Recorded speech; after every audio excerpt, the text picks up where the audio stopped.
So, welcome to Global Pioneers 50/50 conversation regarding intergenerational dialogue. I want to just introduce our technical host, Osnet Lustig from Seattle, and of course, Moira Allen, our estimable trusted leader and international coordinator of the Pasadena Network in Paris. Thank you. And I want to make sure that we mention to you that we are recording the program and that we will try to wrap up at the end of the hour, but we will be leaving the session open for you, particularly to fill out the survey that we hope that you'll fill out at the end. I want to remind you to remain muted during the presentation and to put your questions into the chat box, into the group chat. And you can do group chat, which is basically to everyone, or you can do private chat, which is to look up in the directory in the chat box, the person you want to speak to and send your comment direct to them. You don't ever have to worry about signing it because it shows your name, whatever message you send. And as far as the questions are concerned, when you put a question in the chat box, please put a big Q in front of it so that we can identify it quickly as we scan through looking for questions.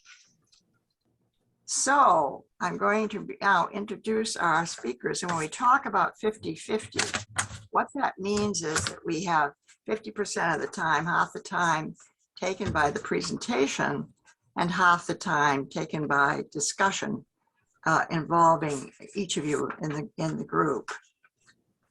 May I remind people now, if you could add your location, your country particularly of origin, it would be great after your name by going to the 3 dots on your photograph and going to rename and going for that. Oh, okay. So, and do mute, please, during the presentation. So, I wanted just to say that the age gap really showed up this last week in Glasgow as the climate change conference, when Greta Thunberg led the youth rally to protest the do-little leadership of old guys who are holding the purse strings, thereby leaving young people to suffer the consequences of their lifelong contamination of the earth. So the big question is, how do we turn things around to not only reduce the problem of age-based disconnection and division, but also tap the immense possibilities of cross-generational connection and collaboration?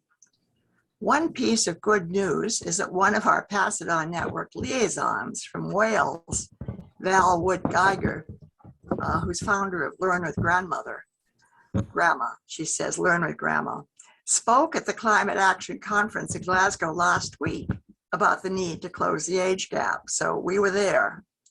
And here we are today hearing an elder, Helen Hirsh-Spence, talking with a younger Jothan Cashero about intergenerational dialogues. Helen's extensive career in education has always involved helping others maximize their potential, a passion she brings to her latest identity or endeavor called Top 60 Over 60. Helen facilitates retreats and workshops that are rooted in research and leadership practice. A resident of Ottawa, Canada, she's been recognized as a Diversity 50 winner by the Canadian Diversity Council. Her volunteer leadership has helped grow the Jane Goodall Institute of Canada, the Ontario Principals Association, and the International Women's Forum in Ottawa. She also serves as a mentor and life coach for youth and new immigrants. Jothan Cashero is a designer and brand consultant recently involved in addressing issues around aging. While always being aware of the problem of aging, his participation in an intergenerational professional network recently drove him to more active engagement.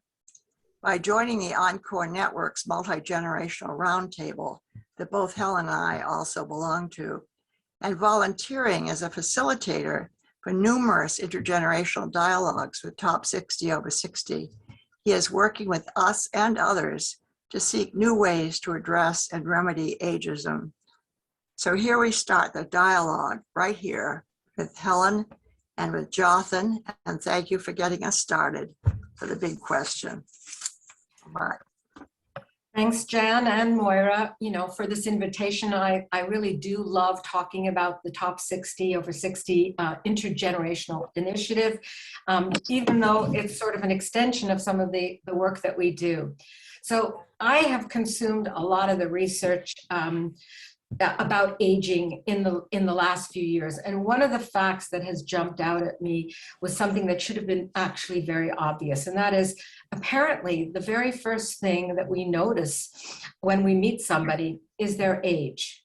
Now, I never thought of it that way. I always look at people's eyes and their teeth, strangely. I should have been a dentist, to get a sense of, of their age, I guess. I don't know. But I know that others from there go to their unconscious biases about age and aging. So research has also proven that categorizing or banding people together into groupings doesn't work because there are larger differences within age groups than between them, which I think is also really interesting. And the actual differences grow as we age. It's referred to as aged heterogeneity. But there are all different kinds of age. And I think that we always think in terms of chronological being the most prevalent, although chronological isn't nearly as important as the age that we feel, which is referred to as the subjective age. So chronological age is really a very imprecise indicator of work motivation. And subjective age is evidently a very good and reliable indicator of coping skills. The reality is that today, the traditional milestones are totally blurred. Kids often never leave home or they return after university. Many people don't get married, or if they do it later. Same thing with having children.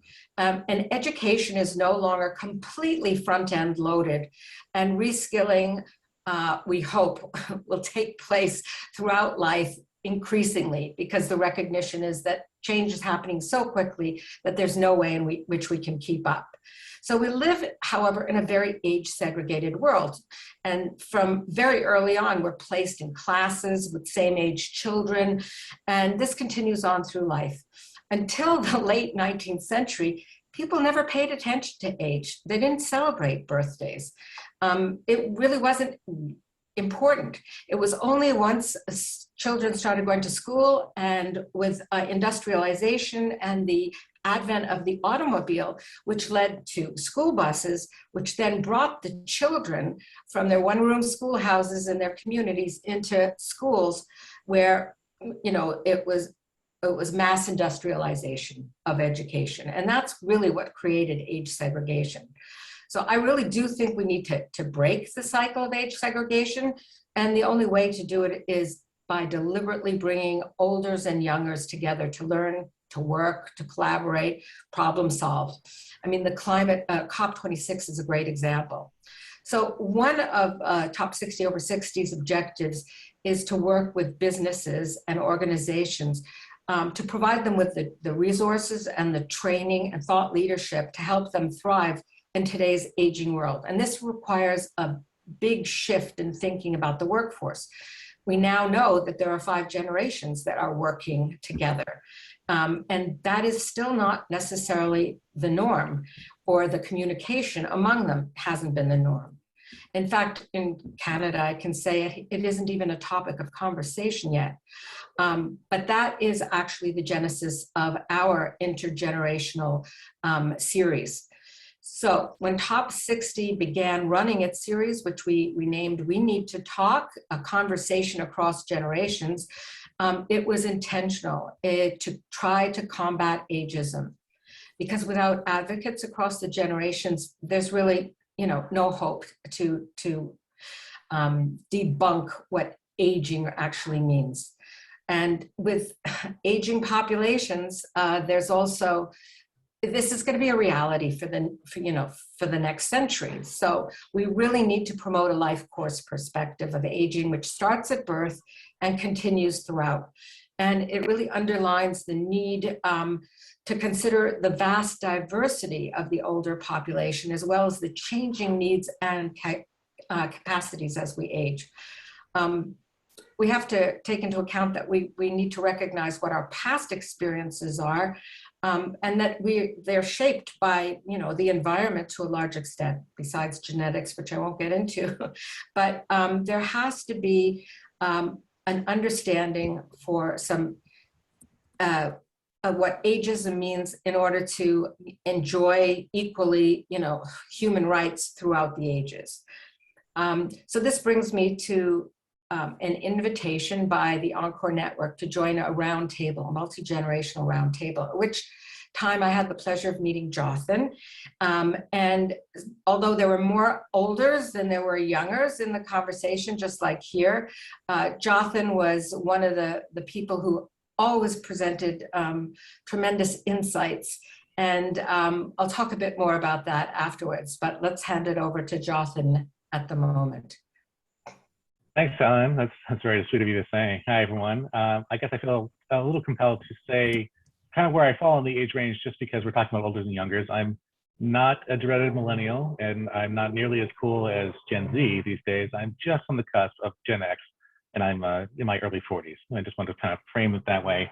I'm going to talk a little bit about how I kind of came into these sort of discussions in general, because I am not here from any kind of real studied background. I've sort of come into it through my professional life, in the sense that I have been living and working alone for quite a while. I started a company when I was much younger, about 15 years ago, and I've been working kind of alone because of that. So I have really felt, I think, some of the generational fallout that happens when people pursue this kind of work, independent or gig-based kind of work, the thing we've all been hearing so much about for the last couple of years.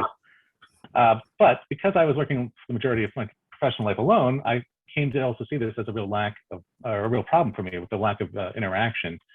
So I think not having a lot of coworkers around me, or even other peers within the industry, kind of created a real vacuum for mentorship, and that in turn put me in kind of a rut, kind of a directionless rut in general. At the same time, I was starting to enter middle age. Helen alluded, briefly to the idea of blurred traditional timelines earlier. That's definitely a description I live up to. I feel like, I'm in a relationship, but I'm unmarried. I don't have any kids. I don't have a lot of traditional assets that someone at my age might have collected in the past. And of course, like I was saying before with my career, I'm not really climbing a corporate ladder to offer a clear trajectory in terms of an upward, position. So I'm also, I guess I should back up and say what I actually am is a designer. And because of that, I am sort of tangentially connected to marketing and advertising in general. I don't actually do that specifically, but I am working within the realm of this, right? And on some level, I was really aware that I was coming to an age where I am outside of the prime target that most brands kind of like look for. The 18 to 40 crowd is sort of the baseline for a lot of brands when they talk about who they're trying to aspire to and who they want to attract. And it's unfortunate that that's so true. Even if the line in the sand is kind of an imaginary situation, I definitely was starting to feel like keenly aware of a sense of being kind of pushed outside of mainstream culture, and also feeling pretty at odds with the rapid change around me. And I'm sure a lot of us have definitely dealt with that.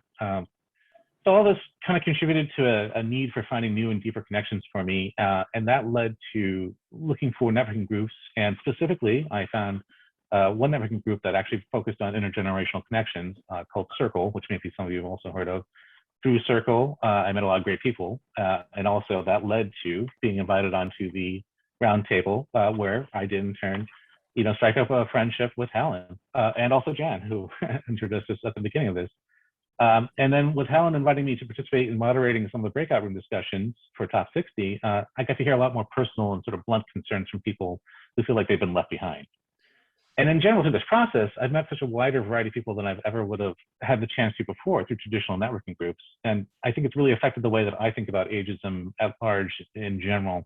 Being able to speak freely with people decades older than me, who are not either relatives or bosses, which is kind of a large part of this, it really helped me normalize the concept of aging in general. Finding those relatable moments were not so hard.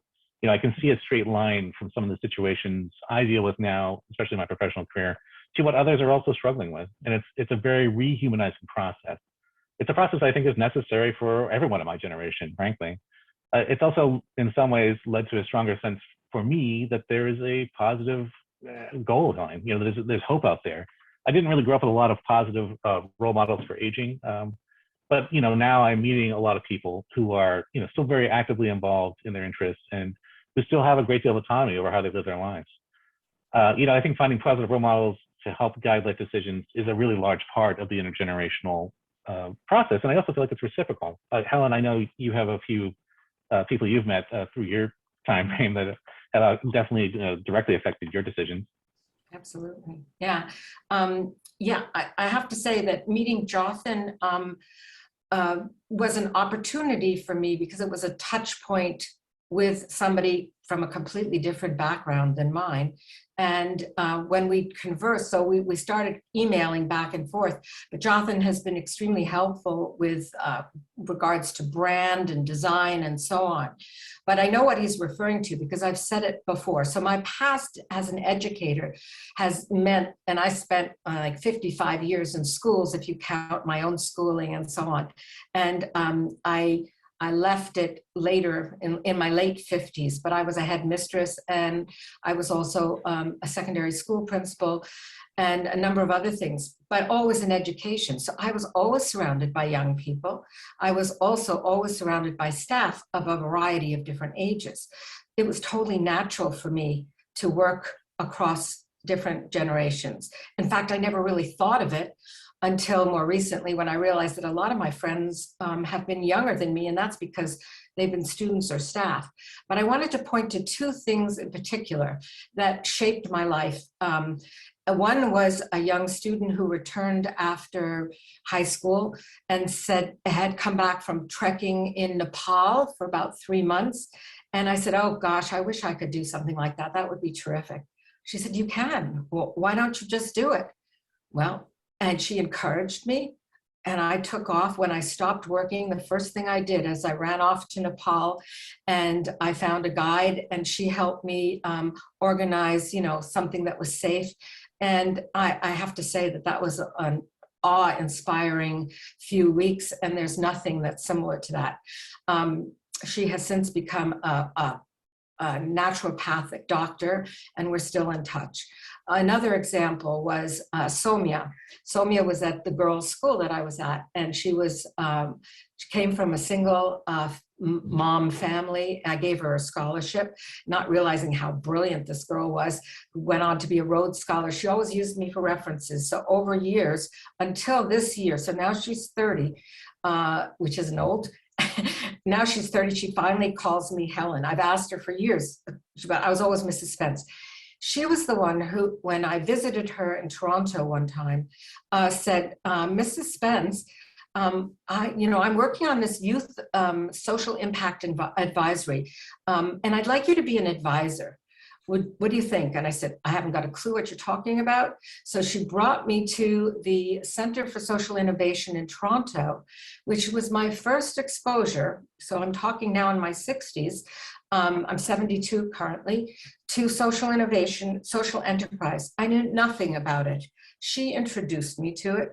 I was so fascinated that something like this existed, which wasn't, at all a field of, and I wasn't exposed to it, so I didn't know about it. I started taking courses in it through Coursera and Wharton, all online. And I decided when at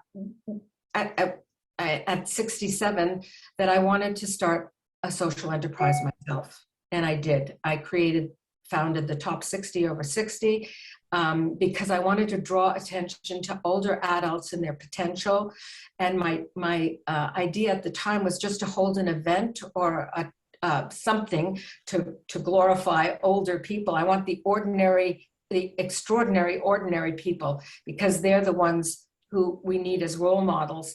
I got sidetracked for a while, running courses for individuals and groups of people who are lost in transition, essentially, and helping them find purpose. So at that point, I put that other idea on hold, and now we are returning to it, and we are looking for partners or sponsors because we think the time is right to emphasize that there are people over 60 who have made significant contributions to us and to society as a whole, and also to bring to the attention what a health risk ageism is.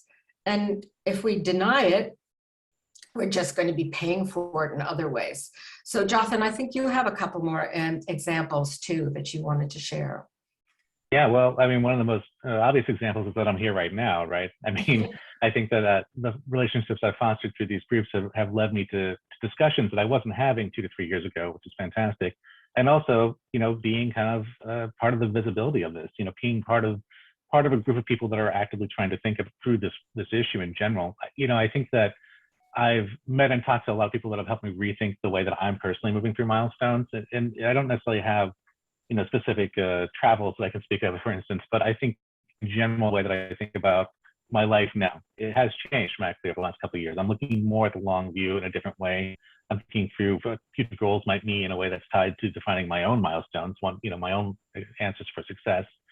And, you know, before I might have thought about a graduation of steps without a real clear endpoint, I think I'm trying to think more in terms of a holistic approach to aging in general. You know, one of the things I think we often talk about in our group is how there's sort of a lack of education at younger levels about what you might expect for different age time frames in your life. It's something that I really feel strongly about trying to fix and rectify in a way, because I do wish that I had a little bit more of a conversation at younger ages about what sort of expectations I should or I should think about at different points in life, rather than just being kind of pushed out into the professional world or adult life in general, and with the idea that you'll make the best of it somehow. You know, one of the aspects of my design career that I've heard about so much since the beginning of schooling, for instance, is how it's so driven by youth. And of course, this is something that I know a lot of people have heard in all their industries, but I also feel like for my industry, it's such a common refrain because it's such an image-focused, you know, industry in general.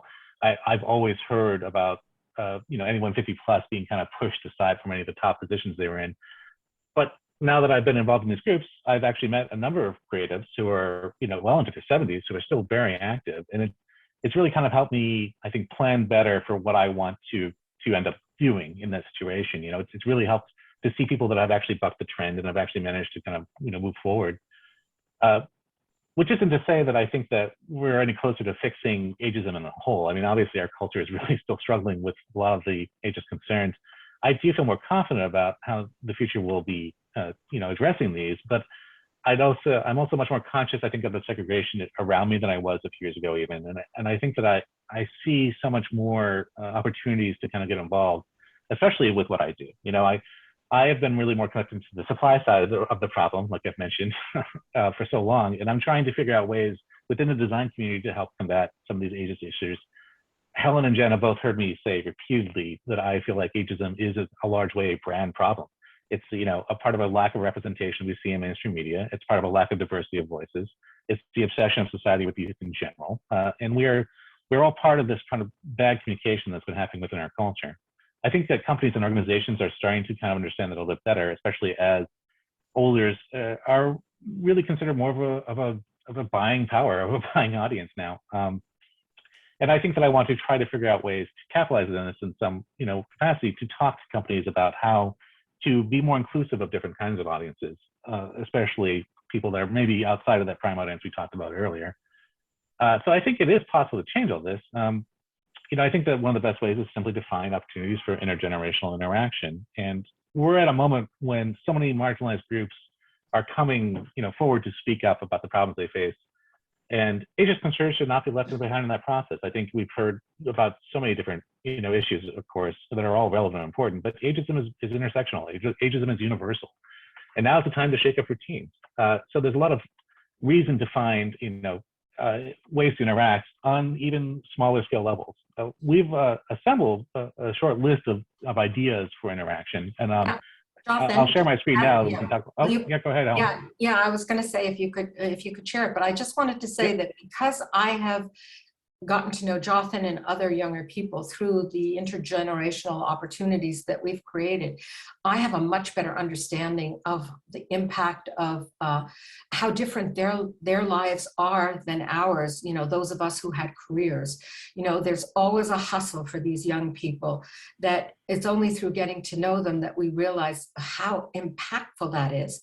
And I really, as a solo older entrepreneur, I understand also, you know, that they don't have control over a lot of it either. So yeah, Jothan, I just wanted to add, you know, that it's stressful, it's tedious. Your daily grind looks entirely different than mine ever did, because I knew I was walking into a classroom for years, you know, Yeah. the teacher, and you don't have that. So let's go on to some of the suggestions. We just were brainstorming, Jothan and I.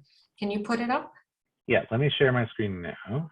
So we just thought, since this group, you know, has an interest in intergenerational, we thought, let's try and find some ideas for you. And these are just a few that we came up with.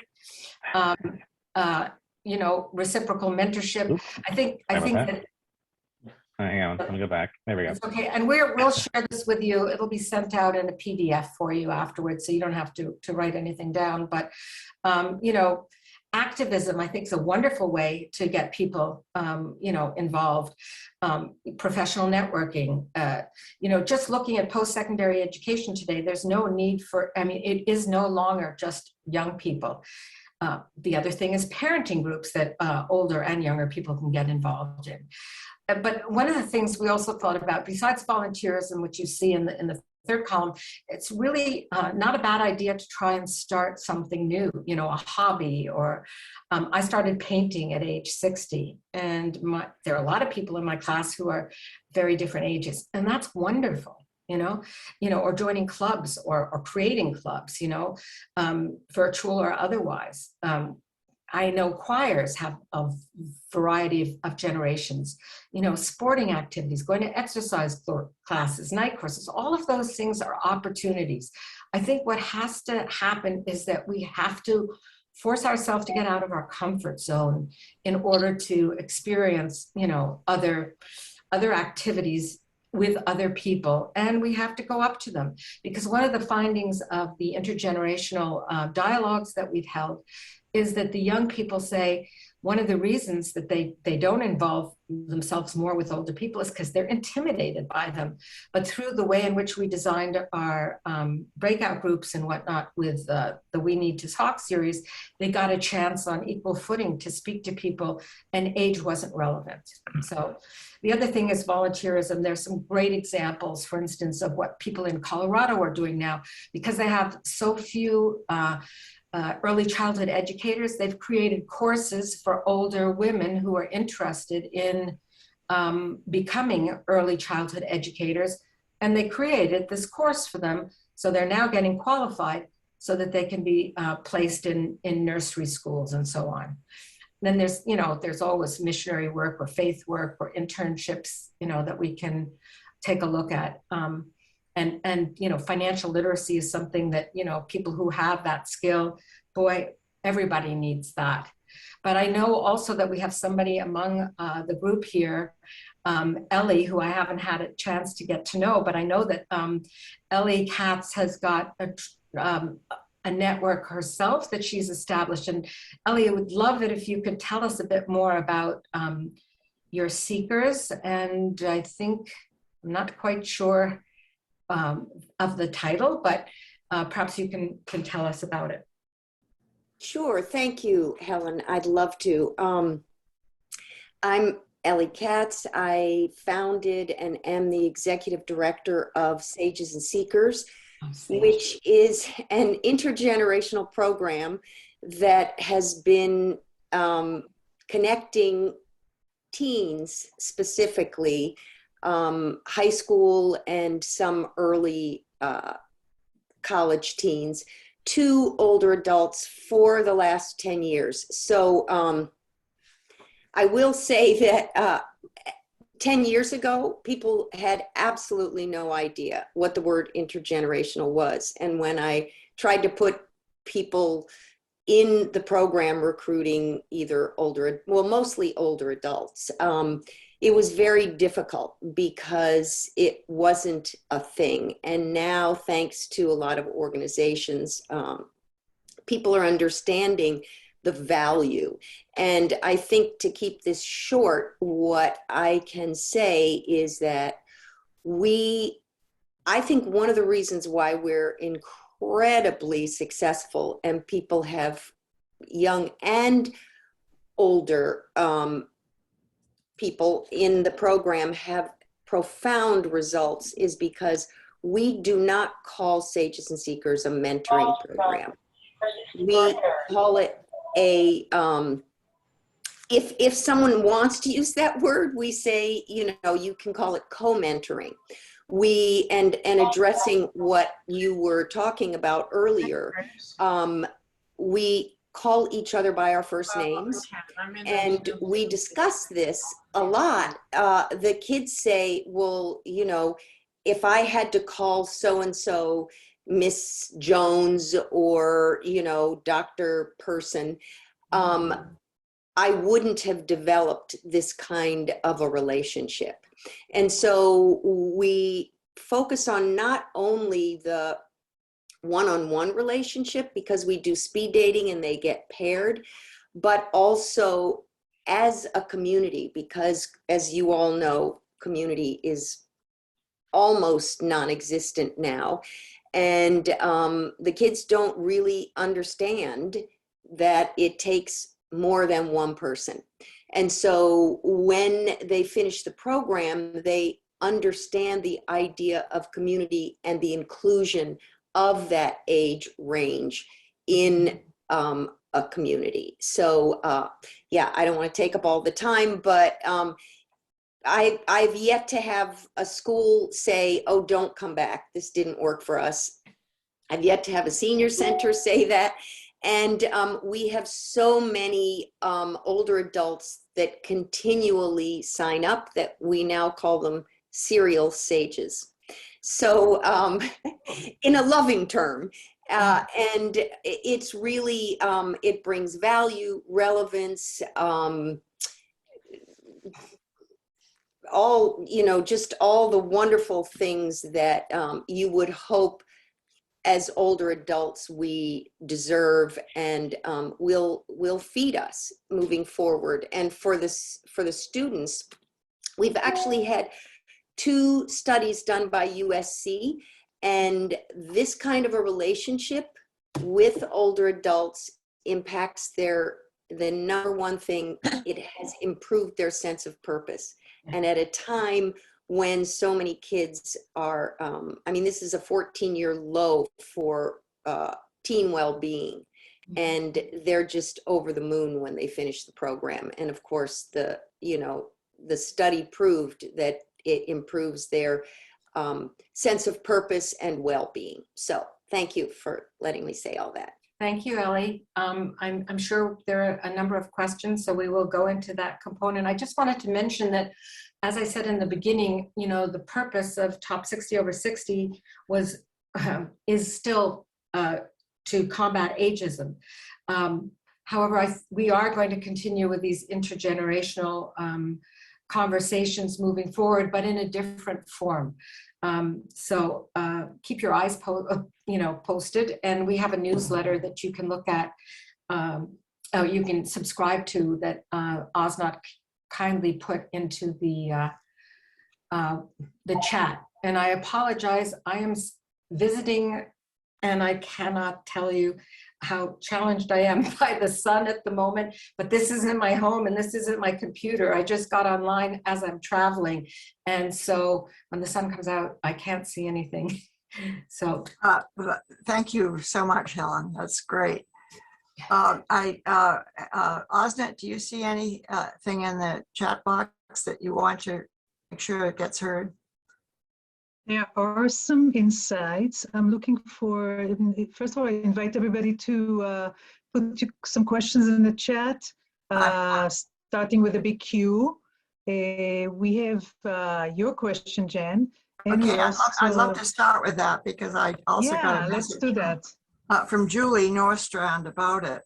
The question is, you know, how can we make multi-generational interaction more natural, thinking about shared spaces, whether we're talking about, for example, Peter Whitehouse is one of our liaisons from Cleveland, who with his wife started an intergenerational school in which they have a senior center and the school very closely integrated, playgrounds where you have accessibility items for the older people connected with the usual kinds of tools for younger people.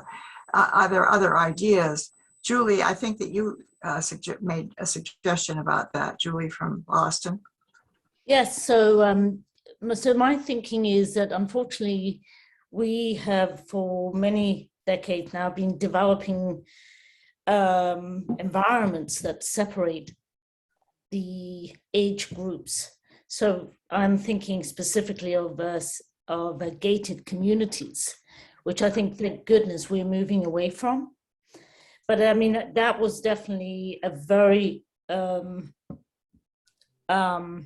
sort of a direction in which one started that whole sort of separation of ages into the younger versus the older.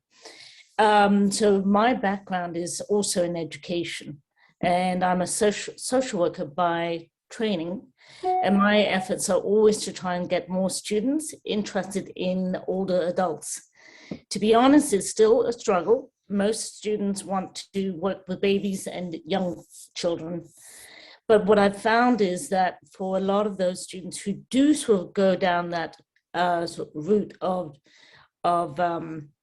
gerontology, is that they're always surprised by the interactions that they end up having with older adults. And I think, you know, unless they have very positive relationships with their grandparents, which sadly isn't always the case, then they tend to remove themselves from older adults.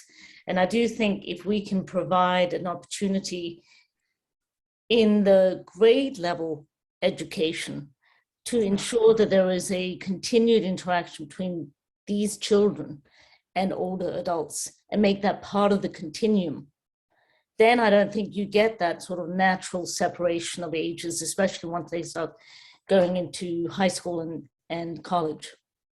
But those are just my 2 cents. Thank you very much. I wanted to call on somebody who has been working with schools to develop intergenerational programs. Kathy Bailey, are you there? Kathy Bailey? Yes, Jan, I'm here. Yeah. Would you want to just mention a couple of the programs like the Intergenerational Model UN? Sure. I mean, under Age-Friendly Yarmouth, Yarmouth was one of the only communities to early on adopt an intergenerational lens to the age-friendly framework. And we were working, members of our group were working in the elementary school with some intergenerational programming and at the high school level with the Intergenerational Model UN. So absolutely, I believe the more that we participate with our children at all ages and stages, and that we have success. It was documented in Yarmouth. We had great success every time. So when I was listening to Ellie talk, sure, those are exact experiences that we really had favorable outcomes.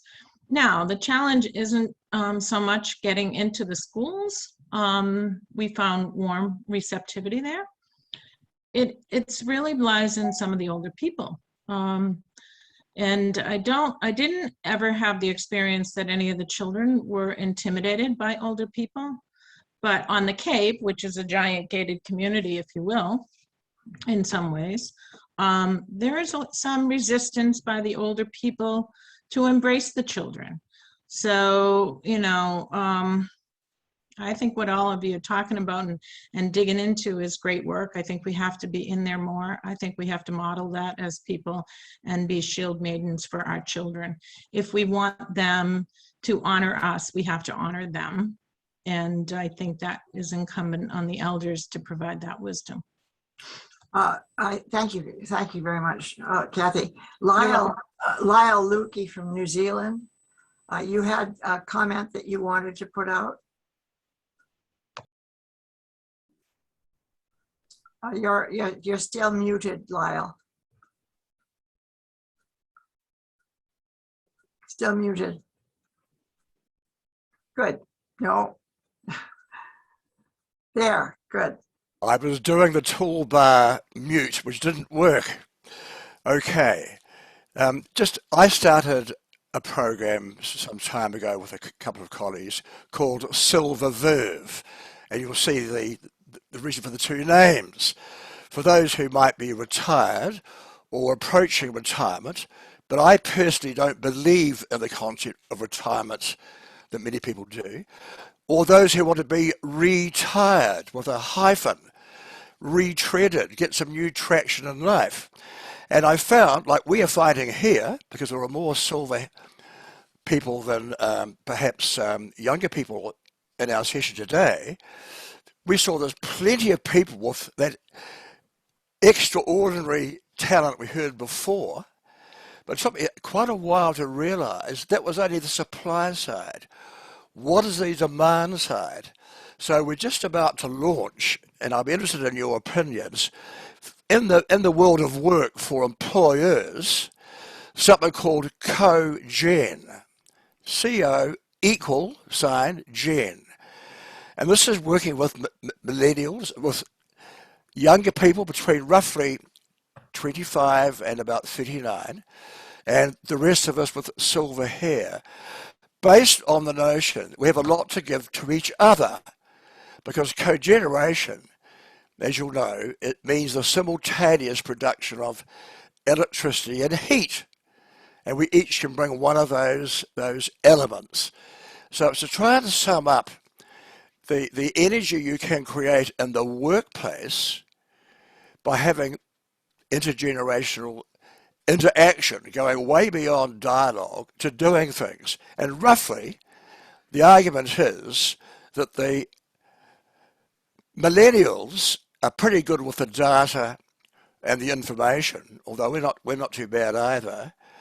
But the silvers have in some respects more knowledge and even occasionally wisdom.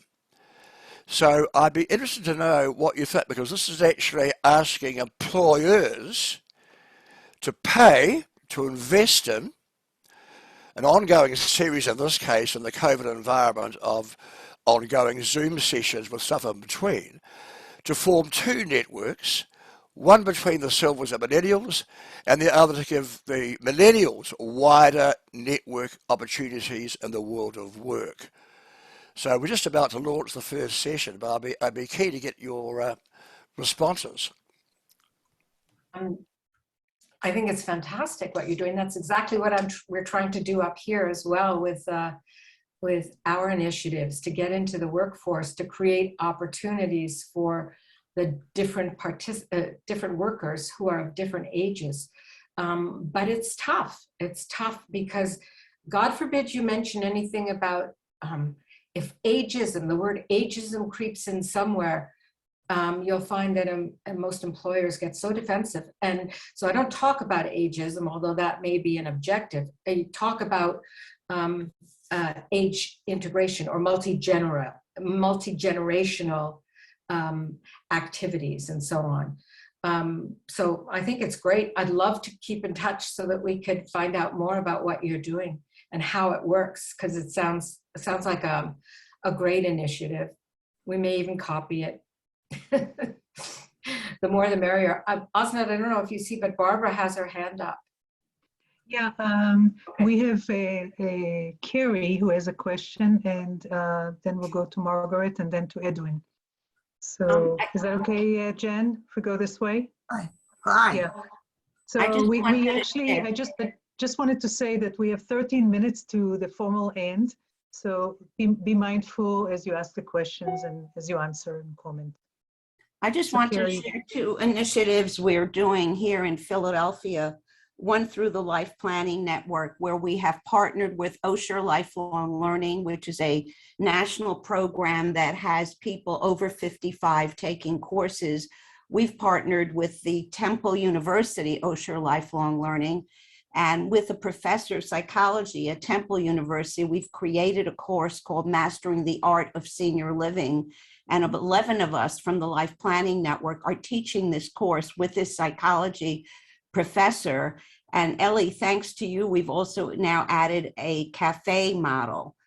So that's really been working wonderfully. And the relationships that we've garnered have been really outstanding with these young students. And we're going to be doing this again with, I'm guest lecturing at the School of Social Entrepreneurship at Drexel. And we're now creating a program where we're working with an environmental science magnet high school, students from Drexel and seniors to create a garden in the community and to teach each other about the environment.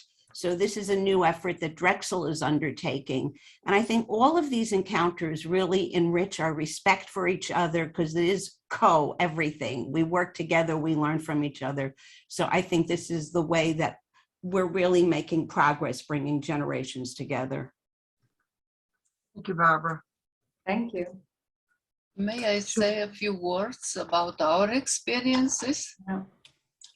Well, Anna, before you go, we want to pass it on to Carrie, who has an interesting question in the chat. It's okay. Carrie, are you there? Yeah, no, I'm here. I'll just read my question just to save time. But what I asked was, what were some of the other themes that came out of the intergenerational conversations you hosted, Helen and Jothan, in terms of challenges to these relationships? You mentioned that people were intimidated by kind of forming relationships with older people. And so what were some of the other themes in terms of challenges? So just to be clear, they didn't talk about it being a challenge during these conversations. They were referring to the fact that even though they may be interested in meeting older people, they felt intimidated. That's when they felt intimidated, okay? Not otherwise. So that they liked the format because it was established to mix together. You know, the biggest challenge, I think, is in our case, Jothan was very helpful to recruit some young people. I knew a whole bunch too. As soon as they got involved, they were extremely excited. And we talked about a number of different things that we thought would be relevant to both olders and youngers. For instance, we talked about, you know, having meaning in life and purpose. That's relevant to both older and younger. We talked about ageism, because it goes both ways as well. There were a number of different themes that we managed to come up with that seemed to interest both. And, you know, it's like the wave, you know, if you start, then they'll invite you, get other people, and you know, your group will expand. So, and then I had a surveys at the end. I'd always ask them, what is it that they're interested in the next time? And they, you know, identify what that was. And almost, you know, 99% of them said that the meetings were successful. As far as they were concerned, they felt good about having participated. So I can only encourage everyone else on the call to you know, start something if you can. I don't know, Jothan, do you have anything to add? Can you remember any of the other themes? Well, you know, I was just thinking that, I guess to echo some of the things you're saying, Helen, every sort of I always left the meetings feeling like more positive than negative, right? I always left, even though a lot of times people were in there, you know, talking about a lot of the difficulties they faced, everyone had a pretty good attitude about this. Everyone had a pretty upbeat attitude about it. And they felt like just by the participation alone, they were actually actively taking control of the conversation and control of that part of their life again. And they felt like they were kind of, you know, involved in fixing it. Mm-hmm. I think that it gave everyone, I mean, I think the sense of community that came out of it is really what gave it such an overall uplifting kind of experience for people. And I guess to your point, it is harder, I think, sometimes it's harder to attract younger audiences to these in general. But one of the things I was mostly surprised about actually was that there was a really good mix of younger and older in those meetings.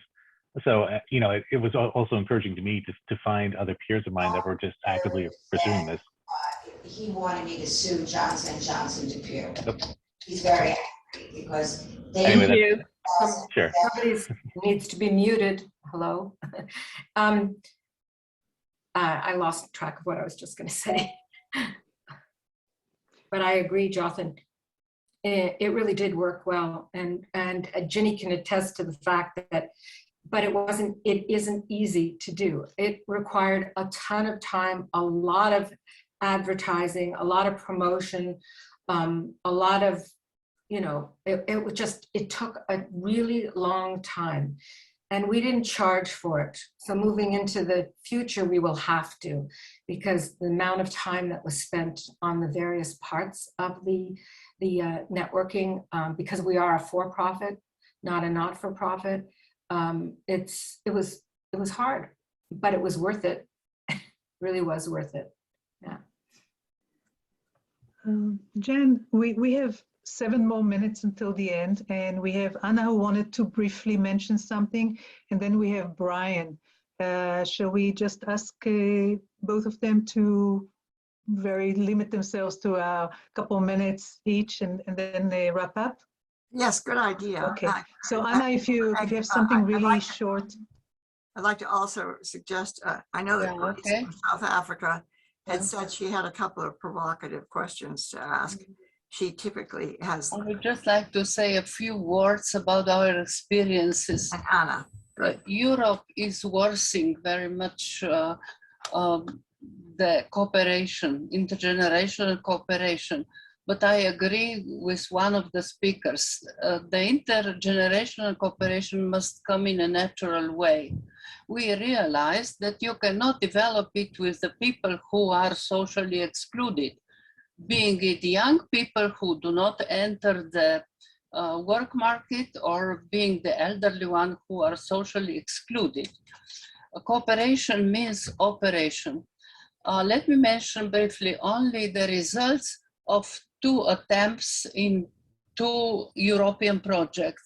One was how to bring together young people, jobless young people who couldn't find a job, and the elderly one.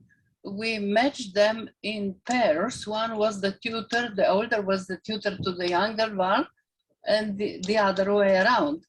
And it was a very successful thing, because the old ones had a social capital, different connections. They had a feeling what he can dare to call a chief or a director of the factory or department, so on, and encourage the young people, make them the path on how to work, how to function, to find a job. At the end of this project, 84% of young people got a job. Wow. It was a good result, but the consequences were that they all became big friends. Yeah. And they all relied as friends on each other very well. And the other project, very briefly, was how to, the older people, how to learn to make films. We realized we cannot make videos, but do we know how to make them? And we matched, we didn't have a professional tutor to do this in this European project, so we matched the students of Academy of Film and Theater with the students at the Certain University, the old retired people, and they did a marvelous job. The dean of the academy said he would never believe he could make the real film themselves. So they didn't know that they're playing. They didn't, how can I say, they didn't realize what is their role and what is their real life at the end. So thank you very much. Interesting, great. How do we want to manage the last 3 minutes? Excuse me, Brian had been named to say something. Some of you may know me, and I see a lot of familiar faces, so thank you for letting me be here. One of the things we work on is this thing called community mechanics. What community mechanics looks at what the individual, the business needs, and the community needs worked synergistically together. And I want to share 3 quick examples, and I can dive into each one of these cases. I was also a college professor. I taught the MBA level for almost 20 years, and I understand the mechanics in the student-teacher relationship and also the co-generational strategies. A lot of you have talked about that, but I want to kind of steer you a little bit differently. When I look at community mechanics, I look at common spaces, places, and projects. And so there was a number of issues where we have these common spaces, places, and projects where it creates synergies. As you know, about 10 or 11 years ago, we had this thing called Katrina that hit in the States. We were looking for ways to bring people together, to work together, to help restore these areas, especially around New Orleans and whatnot. What we did is we created these places, spaces, or projects that had common synergies that age does not come into play at all. It's a matter of what the task is and what the outcomes are. And we create those common things. So that's one example. Second example is that I was a park manager. I was a manager of parks, which was also part of planning and development for a town of 480,000 people. We needed to develop a community plan, the 2030 plan. What we did is using community mechanics, this is something my organization has developed, is to get involved all the different layers of who has a stake in that community. And that started all different ages. Out of that, we had charrettes, over 120 charrettes. We had 35 towns, 160 different clubs that are involved, universities, all came together and put a plan together. But we created a methodology that created spaces, places, and projects. And then we created a common communications portal for them to talk to that everyone could use and has intergenerational, hence the Red String platform or the VillageWorks platform. The third thing that we did is that if you look at the anatomy of how college towns work, college towns have a multidisciplinary intergenerational fabric to them. Working with real estate developers, they love the intergenerational places. Also working with my daughter who is in design for these type community spaces, is that you have these opportunities to create branding and triggers so that there is automatic dialogue. It's not forced, it just happens automatically and synergistically. But those are three cases where what you're doing can maybe help and grow this area. And at some point we can have time to drill down to each one of those. Can I ask you to put your email perhaps in the chat, some of you, if you're willing to take information? Absolutely. Yeah. Okay. So and others as well. Yeah. And notice that Osnet, is it appropriate now to go into the closing?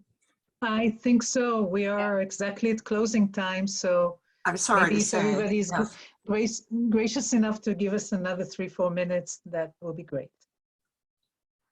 Is there anyone else that has a kind of a burning question? Put your hand up, and we will look for that.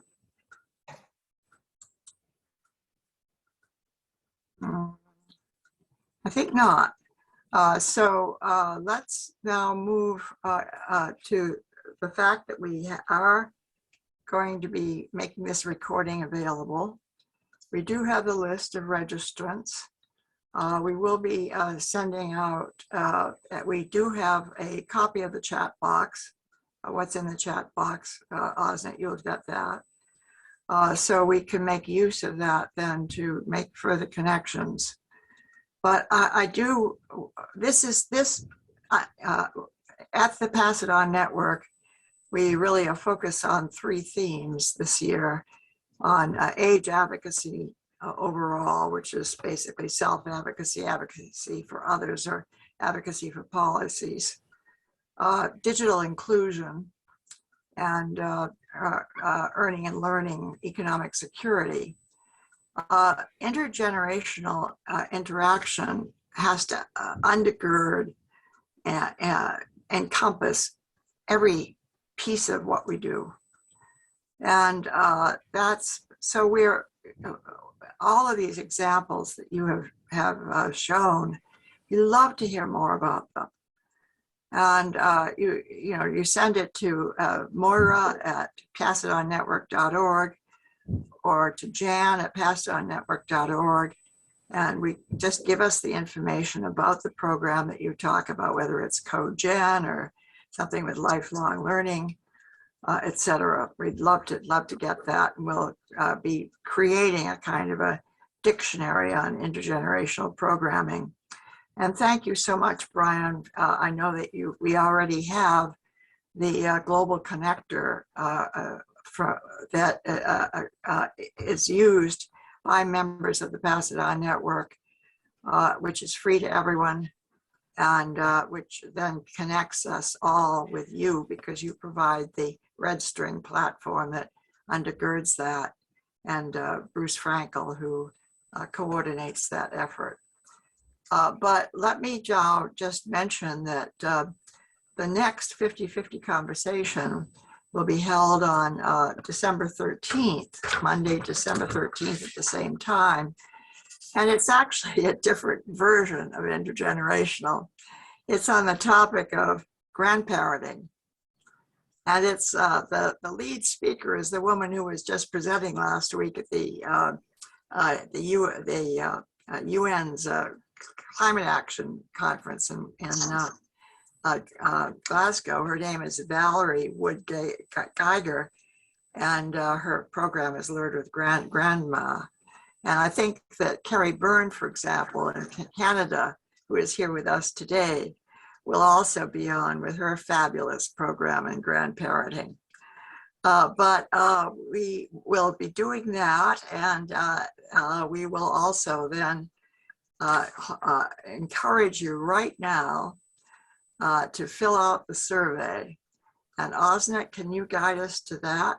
We're going to keep open for 10 minutes, so you can fill that in and then get any last minute connections with people that you want to get.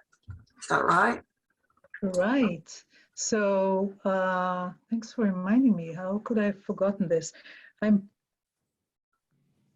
Right. So there's a link in the chat for the survey. And if you click on it, we would love to hear from you, what you thought about today, if you have any other ideas, other topics you want to hear about. So please click on that link and help us make this a series even more spectacular than it already is.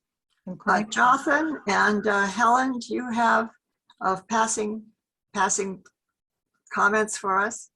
I just want to thank everybody for their participation and also for their willingness to share ideas. I think that's the only way we can really make a difference. And I do hope that you can curate a list of ideas that we can send out to others. I can't copy the chat, so hopefully you can. And I think that would be a great idea. Great. And Jothan? Yeah, I would like to thank you again for bringing me into this as well. And it was really just enjoyable to be in this process, as it always is. It really is kind of encouraging to hear everybody's suggestions. It's really kind of a great feeling to be part of this community in general. But every time we have these kind of meetings, I feel like we're getting a little bit closer to figuring out some kind of practical, reasons to follow up on things. So it's always encouraging to be part of this. Great. Well, I think the main thing is it's good listening. And I'm so grateful to all of you who attended and were good listeners. And I think that is, that's the key to all of it, to be listening to one another. Very careful. Yeah. And we'll get through. It's all together, guys. Thank you so much, and do fill out the survey.